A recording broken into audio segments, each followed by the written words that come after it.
الحمد للہ رب العالمین والصلاة والسلام علی سید الانبیاء والمرسلین اما بعد فاعوذ باللہ من الشیطان الرجیم بسم اللہ الرحمن الرحیم۔ الحمدللہ سورہ ابراہیم کی 27ویں آیت تک ہماری تفسیر مکمل ہو چکی تھی۔ 27ویں آیت میں اللہ تبارک و تعالی نے ارشاد فرمایا تھا جس سے استدلال کرتے ہوئے بعض مفسرین نے عذاب قبر کو یہاں سے ثابت کیا۔ اللہ نے ارشاد فرمایا تھا کہ وَيُثَبِّتُ اللَّهُ الَّذِينَ آمَنُوا بِالْقَوْلِ الثَّابِتِ فِي الْحَيَاةِ الدُّنْيَا وَفِي الْآخِرَةِ،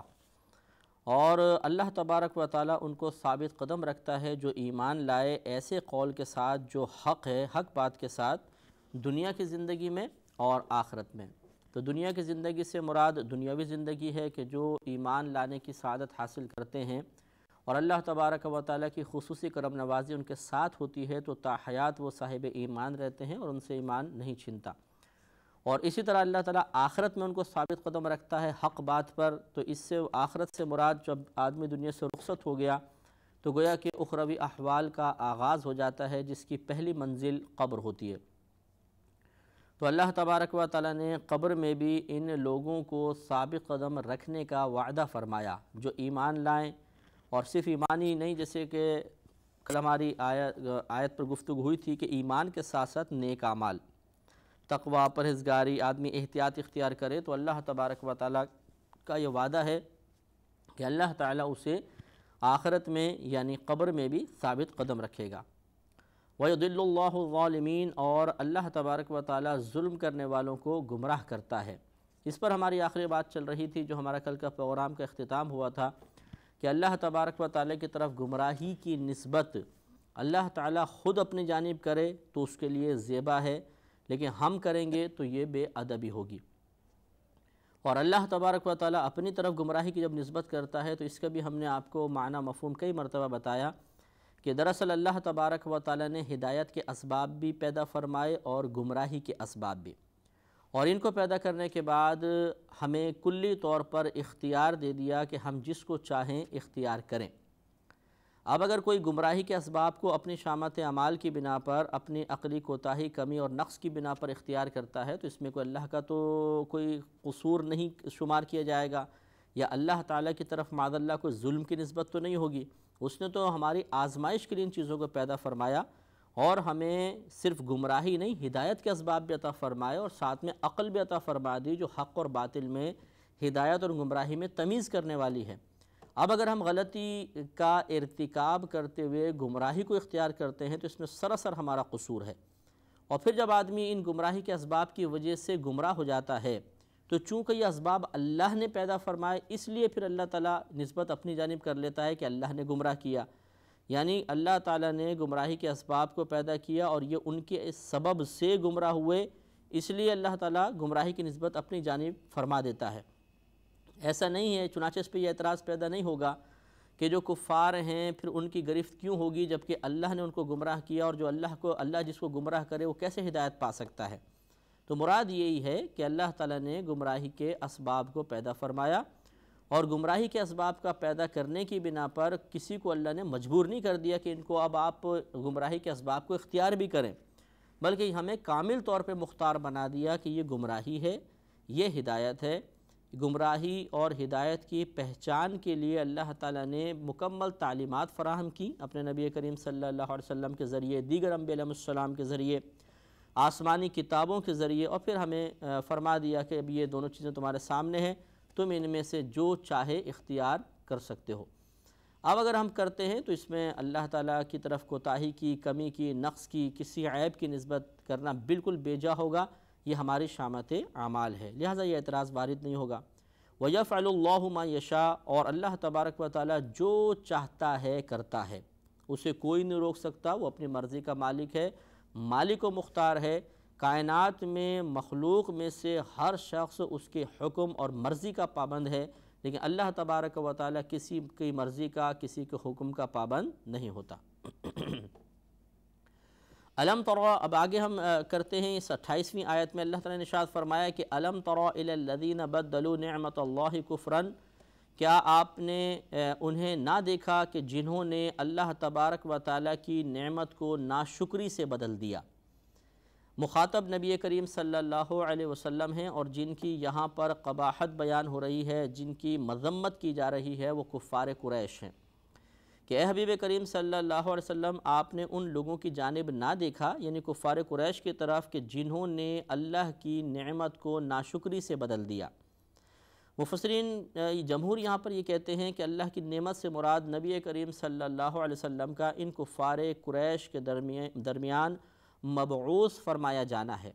اور ان ناشکری سے بدلنے کا مطلب کہ ان کے اوپر ایمان نہ لانا، ان کی رسالت کو تسلیم نہ کرنا، ان کا ادب و احترام نہ کرنا، یہ سب اس میں شامل ہے۔ تو اللہ تعالیٰ نے یہاں پر ان کی مذمت بیان فرمائی کہ جب ایک عظیم شخصیت جو 40 سال تک تو اس حال میں رہی کہ اعلان نبوت نہیں فرمایا، لیکن اس کے دوران بھی کوئی ایسی ایک بات بھی کفار بیان نہیں کر سکتے تھے کہ جو نبی کریم صلی اللہ علیہ وسلم کے لیے عیب کا باعث بنتی، عار کا باعث بنتی،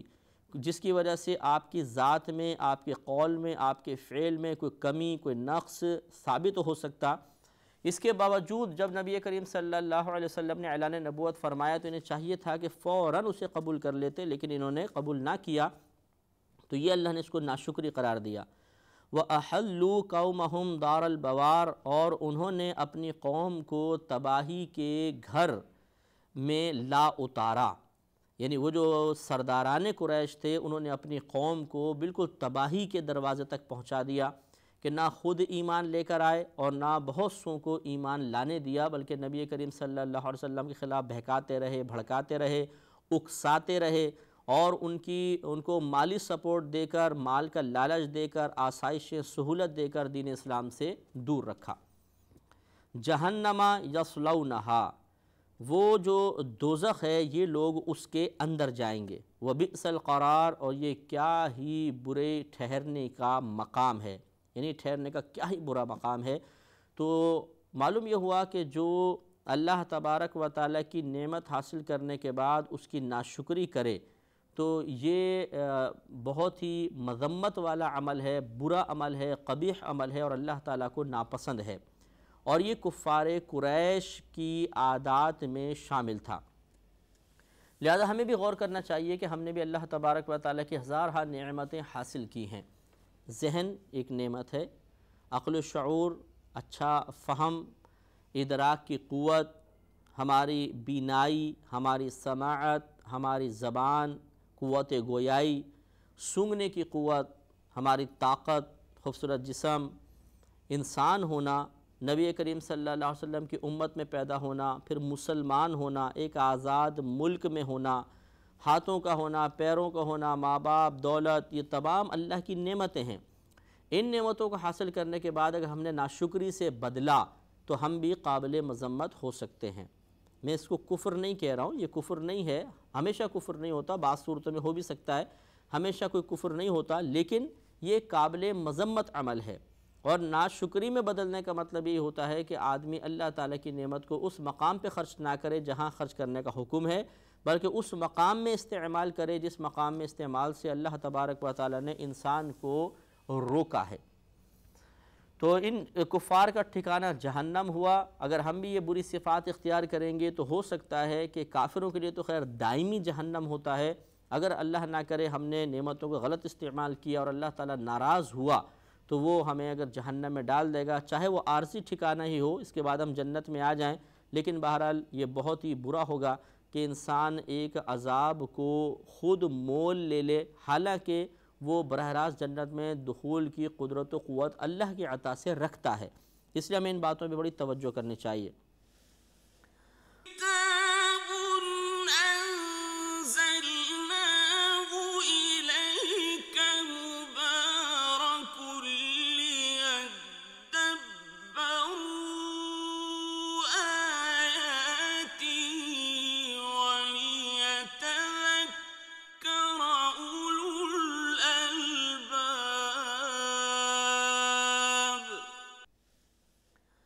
اور آگے ارشاد فرمایا وَجَعَلُوا لِلَّهِ أَنْدَادًا لِيُضِلُّوا عَنْ سَبِيلِهِ،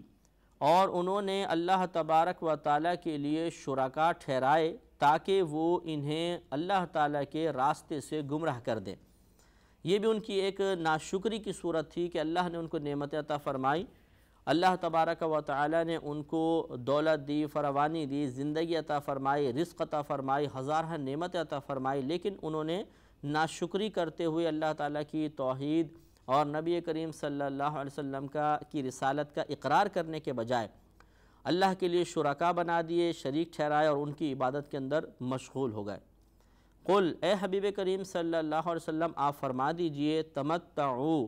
تم نفع اٹھاؤ کچھ عرصے کے لیے، کچھ نفع اٹھاؤ، فإن مصیرکم الی النار، پھر بے شک تمہارا ٹھکانہ آگ میں ہوگا۔ یعنی ان سے آپ فرما دیجئے کہ یہ ایک نص قطعی ہے، نبی کریم صلی اللہ علیہ وسلم کو اللہ نے حکم فرمایا کہ یہ غیبی خبر ان تک پہنچا دیں کہ تمہارا یہ نفع اٹھانا ایک مختصر مدت کے لیے ہے، جیسے ہی تمہاری زندگی کی سانسیں بند ہوں گی، ختم ہوں گی، ان کا سلسلہ موقوف ہوگا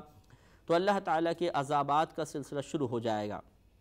کافر کو موت کے وقت بھی شدید عذاب ہوتا ہے، پھر قبرستان جاتے تک،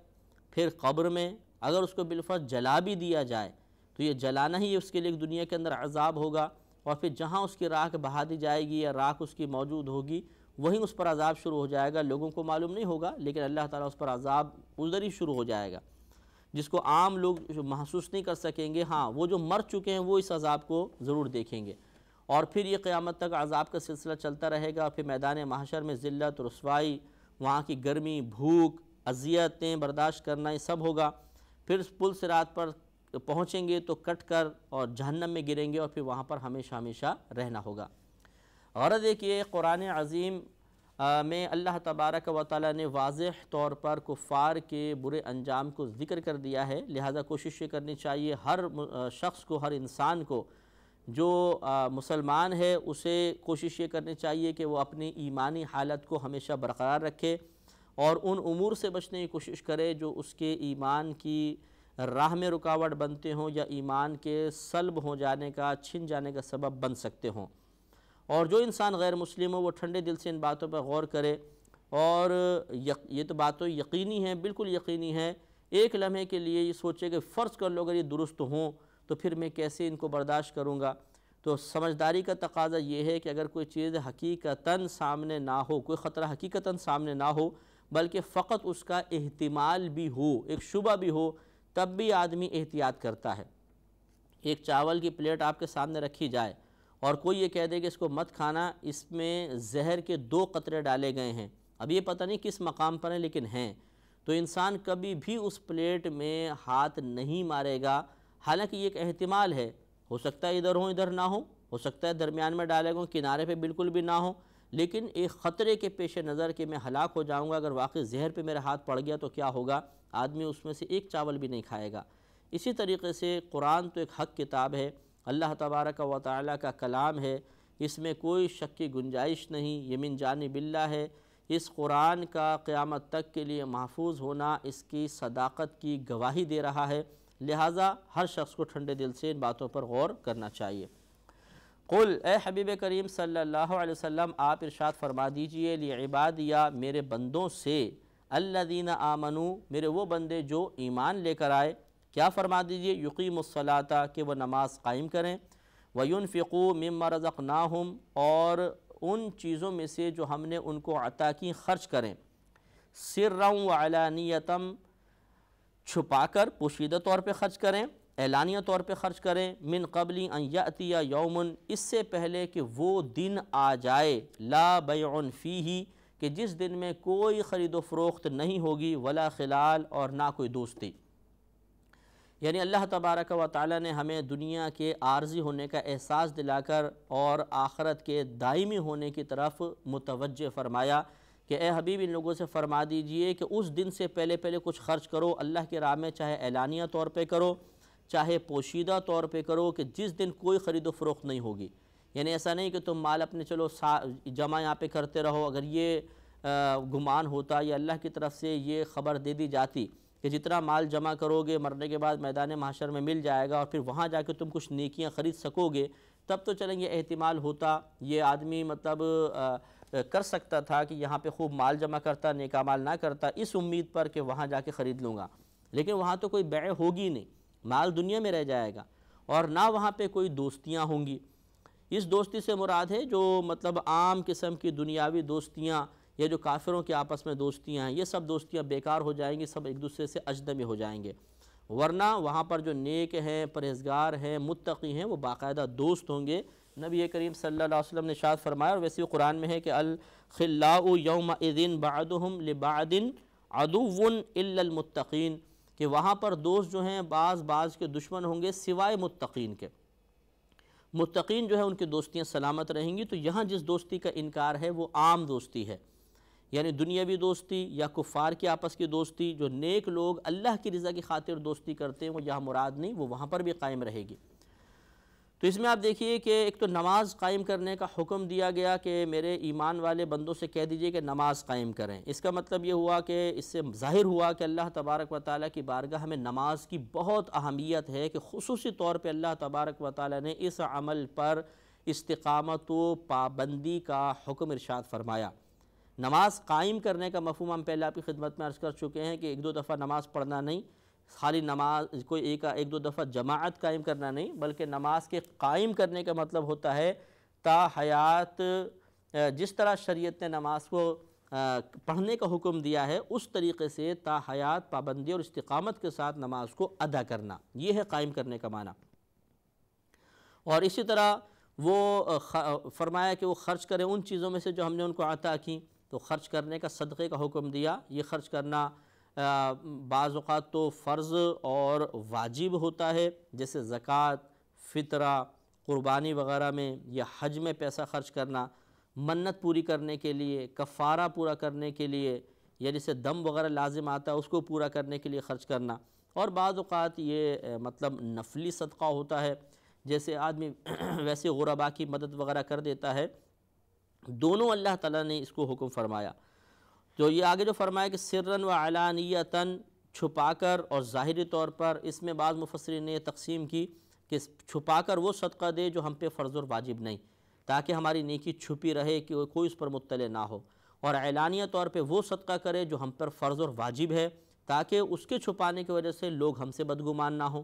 مثال کے طور پہ قربانی جو ہے وہ اعلانیہ ہی کرنی چاہیے۔ اگر کوئی مطلب اچھا کھاتا پیتا ہے، لوگ اس کو جانتے بھی ہیں، اور وہ قربانی کا جانور چپکے سے پچھلے دروازے سے لائے اور کاٹ کے ختم کر دے اور لوگوں کو پتہ ہی نہ چلے،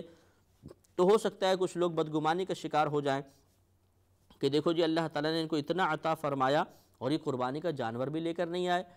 اسی طرح جہاں پر زکوٰۃ کا معاملہ ہو کہ عرف یہی ہو کہ لوگ اعلانیہ طور پہ زکوٰۃ دیتے ہیں، خرچ کرتے ہیں، وہاں پر پھر اعلانیہ طور پہ دینی چاہیے تاکہ لوگ بدگمانی سے محفوظ رہیں۔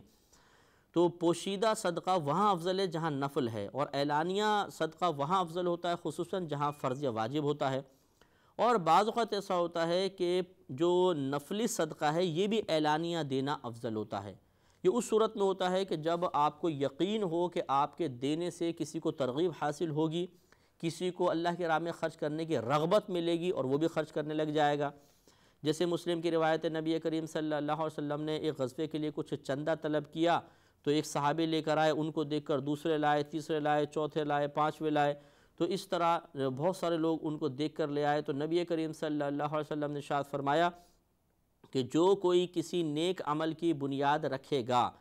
تو قیامت تک جتنے لوگ اس کی وجہ سے وہ نیک عمل کرتے رہیں گے، اللہ تعالیٰ ان سب کا ثواب اس شخص کو عطا فرمائے گا۔